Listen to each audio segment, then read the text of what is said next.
तो इस फ़िल्म में हमको कैथरीन देखने को मिलेगी जो एक चाइल्ड साइकोलॉजिस्ट थी। तो उसे हायर किया जाता है वर्चुअल रिलेटेड ट्रीटमेंट के लिए जो कि कोमा के पेशेंट के लिए होता है। तो इस फ़िल्म में neurological cartography transfer system device को डॉक्टर हेनरी और डॉक्टर केंट ने बनाया था जो कि कोमा के पेशेंट के लिए थी। तो इस डिवाइस की मदद से कोई दूसरा आदमी कोमा वाले पेशेंट के दिमाग के अंदर जाकर उसे ठीक कर सकता है। और इस टेक्नोलॉजी को फंडेड किया एडवर्ड के पेरेंट्स ने जो कि एक बिलियनर थे, लेकिन एडवर्ड भी कोमा में था। तो कैथरीन उसके दिमाग में जाती है जिसको हम माइंडस्केप भी कह सकते हैं। तो वो एक रेगिस्तान में रहती है। मैं आपको बता दूं, अब वो एडवर्ड के दिमाग में थी। तो वहाँ पर उसे एडवर्ड मिलता है। तो कैथरीन उसे एक बोर्ड दे दी है, लेकिन एडवर्ड उसे लेता नहीं है और वहाँ से चले जाता है। तभी कैथरीन अपने अंगूठे पर एक बटन को दबाती है और वो रियल वर्ल्ड में आ जाती है, यानी कि वो अपने होश में आ जाती है। तो कैथरीन एडवर्ड को कोमा से बाहर नहीं निकाल पाई थी और एडवर्ड को कोमा में रहे काफ़ी टाइम हो जाता है। इसी वजह से एडवर्ड के पेरेंट्स एडवर्ड को यहाँ से ले जाते हैं। अब इसके बाद फिल्म में एक फार्म हाउस को दिखाते हैं जहाँ पर एक सीरियल किलर आता है जिसका नाम कार्ल स्टारगेर रहता है। तो उसने उस फार्म हाउस के पर एक लेडी को बंद कर रखा था एक बॉक्स में जिसमें पानी भरा हुआ था और वो लेडी मर गई थी। अब वो उस लेडी को एक झील में फेंक कर वहाँ से चले जाता है और उसकी डेड बॉडी पुलिस को मिल जाती है। तो वहाँ पर पुलिस को कुत्ते के पैरों के निशान भी मिलते हैं और इससे एक बात तो तय हो जाती है कि उस सीरियल किलर को डॉग से काफ़ी प्यार था और यहाँ तक कि उसके पास एक कुत्ता भी था।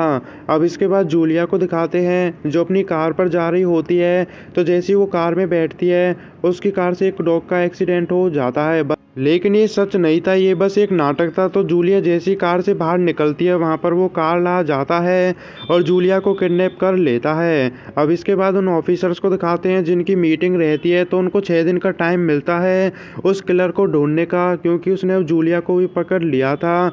अब इसके बाद वो ऑफिसर्स जूलिया के पेरेंट्स से पूछताछ करते हैं क्योंकि उनकी बेटी गायब। तो अब इसके बाद कार्ल को दिखाते हैं जो अपने घर के बाथटब में रहता है, लेकिन एकदम से वो पागल सा हो जाता है और बेहोश भी हो जाता है। अब डॉग की वजह से उन पुलिस ऑफिसर को कार्ल के घर की लोकेशन मिल जाती है और वो उसके घर पर पहुंच जाते हैं, लेकिन जैसे ही वो उसके घर के अंदर जाते हैं उनको कार्ल बेहोश मिलता है और वो उसे हॉस्पिटल भेज देते हैं और वो उसके घर को चेक करते हैं। वहाँ पर उनको काफ़ी सारी डॉल्स मिलती हैं, वहाँ पर उनको एक वीडियो भी मिलती है और उस वीडियो में कार्ल ने एक लड़की को बॉक्स में बंद कर रखा था। तो अब इसके बाद डॉक्टर कार्ल का एक्सरे करता है और उसे पता चलता है कि कार्ल कोमा में है और उसे वेलन इन्फेक्शन की बीमारी थी। इस बीमारी में कुछ लोग मर जाते हैं, लेकिन कुछ लोग दूसरों को मार देते हैं और उनको पानी से भी काफ़ी ज़्यादा लगाव रहता है। तो कार्ल की कोमा से बाहर आने की संभावना काफ़ी कम थी, लेकिन ऑफिसर्स को कार्ल जिंदा चाहिए था क्योंकि वो उससे जूलिया के बारे में पूछने वाले थे। तो वहीं पर डॉक्टर केंट और हेनरी की डिवाइस के बारे में बताता है। अब सभी ऑफिसर्स कार्ल को हेनरी और केंट के पास लेकर जाते हैं और वहाँ पर कैथरीन भी कार्ल के दिमाग में जाने के लिए मान जाती है। तो वहाँ पर वो सारा सेटअप करते हैं और कैथरीन और उस किलर के फेस को ढकते हैं। तो कैथरीन अब कार्ल के दिमाग में पहुँच गई। तो वो एक टनल पर रहती है, वहाँ पर एक डॉग भी मिलता है उसे जो खून से नहा रहा होता है, बट वो वहाँ से आ जाती है। अब उसे यंग कार्ल स्टारगेर मिलता है जो एक घोड़े के पास था। तो कैथरीन उसके पास जाती है, लेकिन इतने ही ऊपर से एक कांच आता है जो उस घोड़े के टूक टूक कर देता है और यंग स्टारगेर वहां से चले जाता है। अब कैथरीन उसका पीछा करती है और वो एक ऐसे रूम में पहुंच जाती है जहां पर कार्ल ने काफ़ी सारी वुमेन को किडनैप कर रखा था और उनको डॉल बना रखा था, लेकिन वहीं पर एक बॉडीगार्ड आती है और वो कैथरीन को ले जाती है और वो उसको किंग स्टारगेर के पास लेकर जाती है जो काफ़ी अजीब था। और कैथरीन उसे देखकर डर जाती है और वो अपना बटन दबाती है और रियल वर्ल्ड में आ जाती है। तो उसकी तबीयत अब काफ़ी ज़्यादा ख़राब थी। अब इसके बाद जूलिया को दिखाते हैं जो अभी भी उस बॉक्स में थी और उसमें पानी भी आने लगता है। तो अब इसके बाद पीटर को दिखाते हैं जो पुलिस ऑफिसर था और वो कैथरीन के पास आकर उससे बातें करता है। तो वो ढेर सारी बातें करते हैं और यहीं पर पीटर कैथरीन को दोबारा से उस किलर के माइंड में जाने के लिए कहता है ताकि वो जूलिया के बारे में पता लगा सके और कैथरीन इसके लिए मान भी जाती है। लेकिन वो इस बार कार्ल के डॉग की हेल्प लेने वाले थे ताकि इससे कोई हेल्प मिल जाए, और जिस रूम में कैथरीन और वो किलर था उसी रूम में वो उस डॉग को भी लेकर आते हैं।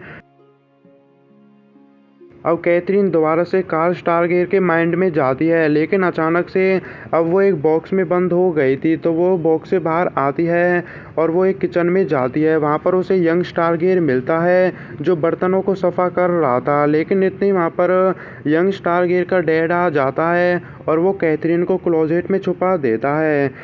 स्टारगेर का डैड स्टारगेर को मारता भी है, लेकिन कैथरीन अपने पीछे देखती है तो वहाँ पर अडल्ट स्टारगेर रहता है। तो स्टारगेर के सामने एक लेडी भी थी जो बाथटब में थी और बाथटब में खून रहता है। तो वहाँ पर स्टारगेर और कैथरीन बातें भी करते हैं। इसके बाद कैथरीन स्टारगेर से जूलिया के बारे में पूछती है, लेकिन अडल्ट स्टारगेर उसे बताता नहीं है और वहाँ से चले भी जाता है। लेकिन इतनी वहाँ पर किंग स्टारगेर आकर कैथरीन को पकड़ लेता है और वहाँ से ले जाता है। अब इसके बाद केंट और हेनरी को दिखाते हैं रियल वर्ल्ड में, जिनको पता चलता है कि कैथरीन के दिमाग पर अब पेशेंट ने कब्जा कर लिया था, यानी कि कैथरीन अब फेक वर्ल्ड को रियल वर्ल्ड मानने लगी थी और वो वहाँ पर ही फंस गई थी, यानी कि उस किलर के दिमाग में ही फंस गई थी और कैथरीन के लिए वहाँ से बाहर निकलना अब काफ़ी मुश्किल था। अब इसके बाद जूलिया को दिखाते हैं तो वो अभी भी उस बॉक्स में फंसी हुई थी और उसके ऊपर फिर से पानी गिरने लगता है। तो अब इसके बाद उन डॉक्टर्स को दिखाते हैं तो वो पीटर को उस किलर के दिमाग में भेजते हैं ताकि वो कैथरीन को वापस ला सके, और वो उसके दिमाग में जाता भी है। तो वो अपने आप को एक खेत में पाता है जहाँ पर 3 अजीब सी लड़कियाँ रहती हैं। तो वो वहाँ से आ जाता है और वो कैथरीन के पास पहुँच जाता है। तो कैथरीन अब अपने कंट्रोल में नहीं थी और वो पीटर को वहाँ पर किस भी करने लगती है। लेकिन इतने ही पीछे से किंग स्टारगेर आकर पीटर को पकड़ लेता है और उसे कैद कर लेता है। तो किंग स्टारगेर पीटर की इंटेस्टाइन को बाहर निकालने लगता है, जिससे पीटर को काफ़ी ज़्यादा दर्द होता है। लेकिन उसी के साथ वो कैथरीन को मनाने की कोशिश करता है। वो उसे बताता है कि तुम्हें कंट्रोल में आना होगा, और थोड़ी देर बाद कैथरीन अपने कंट्रोल में आ जाती है और वो किंग स्टारगेर को मारती भी है। लेकिन अचानक से पीटर और कैथरीन दूसरी जगह पर आ जाते हैं जहाँ पर यंग स्टारगेर रहता है, और उनके सामने एक बॉक्स भी रहता है जिसमें एक लेडी बंद रहती है। तो पीटर उस बॉक्स के सामने जाता है और उसे वहाँ पर एक सुराग मिल जाता है, क्योंकि उस बॉक्स के ऊपर कार्वर लिखा हुआ था। तो वहीं पर पीटर कैथरीन को रियल वर्ल्ड में ले जाता है, लेकिन जाते टाइम वो देखती है कि यंग स्टारगेर को किंग स्टारगेर ने पकड़ लिया था। तो वो दोनों रियल वर्ल्ड में आ गए थे। तो वहीं पर पीटर कोल को कार्वर के बारे में जानकारी निकालने के लिए कहता है, और थोड़ी देर में वो उसके बारे में जानकारी निकाल भी लेता है। तो कार्वर का ओनर बैंकरप्ट हो गया था, लेकिन उस कंपनी की मदद से उनको पता चल जाता है कि जूलिया कहाँ पर है, और वो उसके पास जाने लगते हैं। अब इसके बाद कैथरीन को दिखाते हैं तो वो यंग स्टारगेर को बचाने के लिए दोबारा से कार्ल स्टारगेर के माइंड में जाती है। वहाँ पर उसे यंग स्टारगेर मिल भी जाता है, तो वो उससे बातें कर रही होती है ताकि कैथरीन यंग स्टारगेर को ठीक कर सके। लेकिन इतनी वहाँ पर किंग स्टारगेर आ जाता है तो कैथरीन उससे लड़ने लगती है। अब इसके बाद पीटर को दिखाते हैं जो एक फार्म हाउस पर पहुँच जाता है जहाँ पर जूलिया थी, लेकिन वहाँ पर उसे कोई भी नहीं मिलता है। तभी वो पाइपलाइंस को देखता है और वो उनको फॉलो करता है और एक बेसमेंट में पहुंच जाता है। तो वहाँ पर जूलिया थी, उसे मिल जाती है और वो बॉक्स में बंद थी और उसमें पानी भी भर गया था। तो पीटर उस बॉक्स में गोली चलाता है, उसके बाद एक पाइप से उस बॉक्स को तोड़ देता है, तो वो जूलिया को बचा लेता है। अब इसके बाद कैथरीन को दिखाते हैं जो किंग स्टारगेर से लड़ रही होती है और वो उसे मारती भी है, लेकिन जो चोट किंग स्टारगेर को लगी थी वही सेम चोट यंग स्टारगेर को भी लग रही थी। तो किंग स्टारगेर को मारना मुश्किल था, अगर वो उसे मारेगी तो यंग स्टारगेर भी मर जाएगा, क्योंकि वो दोनों थे तो एक ही। तो इसी वजह से अब कैथरीन यंग स्टारगेर को एक पूल में डुबो देती है, जिससे उसकी डेथ हो जाती है और रियल वर्ल्ड में भी कार्ल स्टारगेर मर जाता है।